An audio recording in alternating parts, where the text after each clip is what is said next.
Hey everyone, welcome back to the channel. My name is Kimchica, and today we have a first impressions episode of Mythic Ocean Prologue.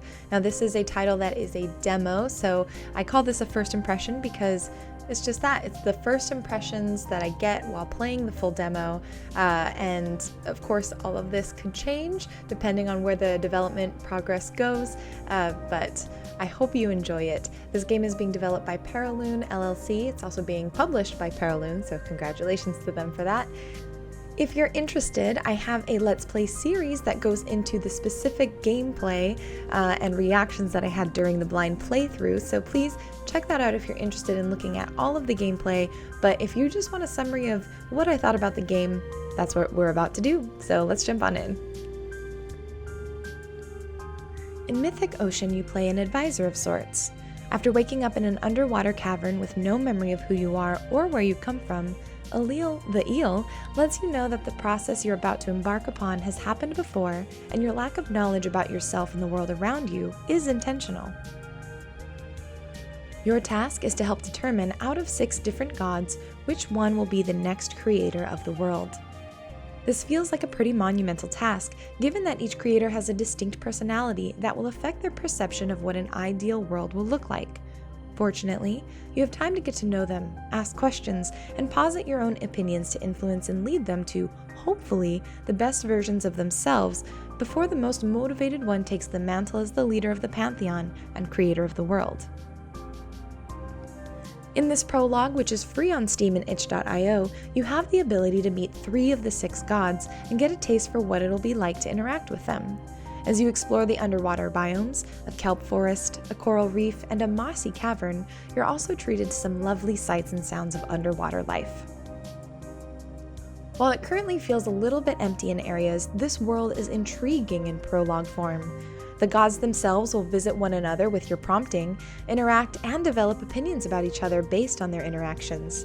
Their personalities feel pretty vibrant, and while they're fairly straightforward for the most part, there are moments where you can see how your influence will make a difference, adding much more depth and interest to these characters.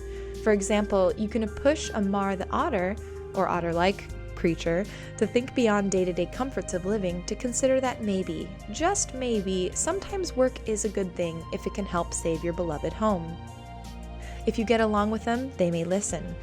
And if not, perhaps another god can step in to talk with them. It's this interplay not just between you and each god, but their relationships with one another that makes this particularly interesting. In the prologue, the interactions are fairly simple. For example, you can send gods over to each other's biomes to talk with one another, but your reactions to their conversations will also help influence further development.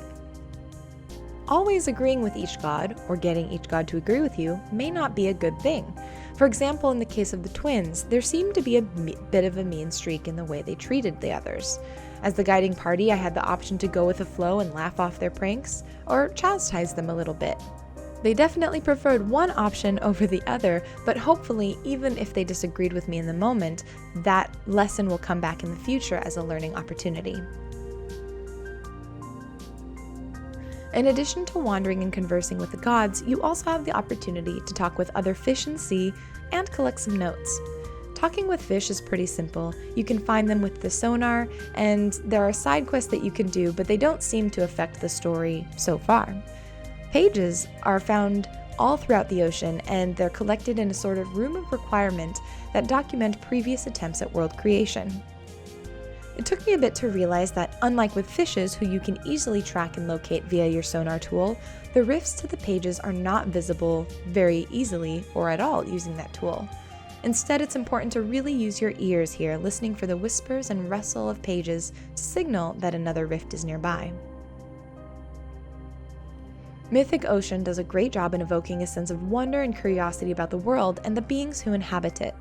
I found myself wondering what happened in the iterations of each world before me, and I'm curious to see how my interactions can hopefully and positively affect the other creator-elects, and perhaps lead to a stronger version of the world than what some of my library readings documented previously. What was most intriguing to me was that it's one of those games where you're not the main character. Not really. You're facilitating interactions between the gods, asking them questions and potentially guiding them towards the type of leader they'll become. and it's an interesting position to be in as a player, as we're normally used to being in the center of attention narratively, rather than guiding others.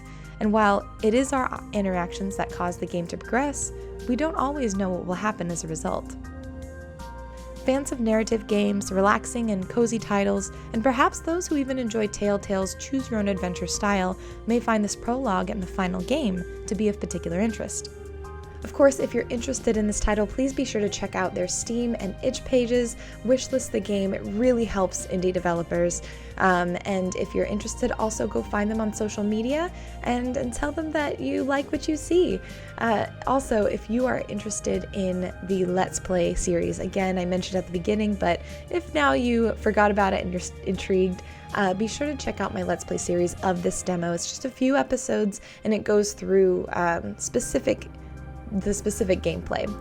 And if you'd like to join me live where I play indie games and chat with the community and hang out, be sure to go to twitch.tv/Kimchica and follow me there. I go live on Tuesdays at 8:30 p.m. Pacific and Thursdays at 7:30 p.m. Pacific. And of course, focus primarily on indie games, featuring what's coming out, what I'm unable to perhaps review for this channel or do Let's Plays for this channel, but I still want you to get a chance and see. So I hope I can see you there sometime. And that's it. So I hope you enjoyed this video. Please consider following the channel if you enjoy indie games as much as I do.